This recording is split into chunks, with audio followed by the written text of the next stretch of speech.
It is big in the field of global health. It is an accepted way to deliver aid and to reform health systems, particularly in sub-Saharan Africa. The World Bank supports it. The Global Fund to Fight AIDS, Tuberculosis and Malaria uses it. The Health Results Innovation Trust Fund of the World Bank has pledged $550 million to scale it up globally. But what actually is performance-based financing? And how and why is it being used in the field of global health? Perhaps the first thing to note is that performance-based funding is actually known by very many different names. It's also known as performance-based funding, performance-based contracting, pay for performance, results-based funding, results-based financing, outputs-based aid, value for money, and also buy-downs. Performance-based financing is about tying the transfer of resources, usually money, based on particular actions or behaviours being carried out, or based on the achievement of specific predefined performance targets.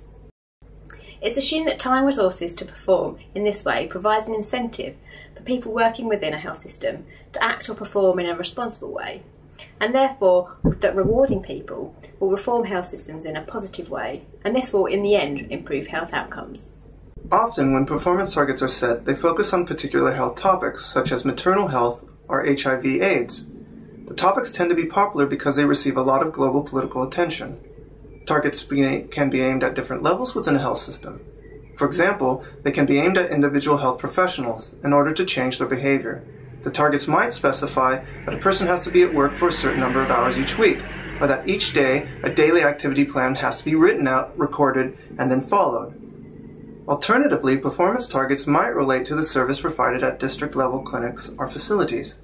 They might specify that a certain number of births must be supervised by skilled birth attendants, or that a particular percentage of pregnant women are counseled and tested for HIV.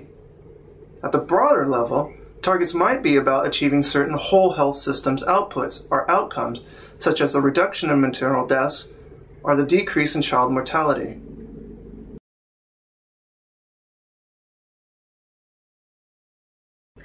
International funders, such as the Global Fund and World Bank, like the idea of performance-based financing because it provides countries who receive the aid the opportunity to develop, negotiate and set their own local health system reform targets from the bottom up, i.e. with the involvement of local citizens, health workers and so on, rather than from the top down, i.e. by themselves as aid donors.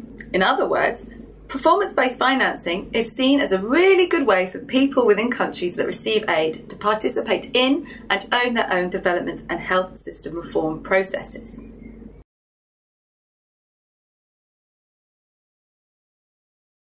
Despite the political buzz about performance-based financing and the fact that a lot of money is being invested in this approach to reforming health systems, there's actually weak or inconclusive evidence to suggest that it should be scaled up and rolled out on a large scale. We really know very little about the relationship between performance-based financing and participation, and therefore how, for example, actors like ministries of health, district staff and health workers in sub-Saharan Africa have participated in the design, implementation and delivery of performance-based financing initiatives. It is not clear who is involved in shaping, deciding and adopting performance-based financing agendas or goals, or how decision-making processes actually work. There are also questions about how targets are set, who sets targets, as well as about how performance is measured and what constitutes good performance.